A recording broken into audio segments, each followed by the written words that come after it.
guys, dito po tayo sa kwarto ng aking anakis.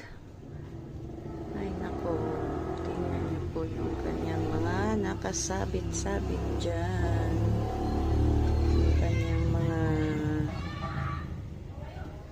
babies. Ayan, dyan lang siya masaya. Daming mga abubot guys. Ayan. At meron pa.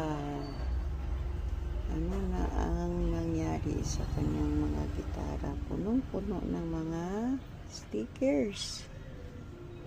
Okay. Yan lang guys.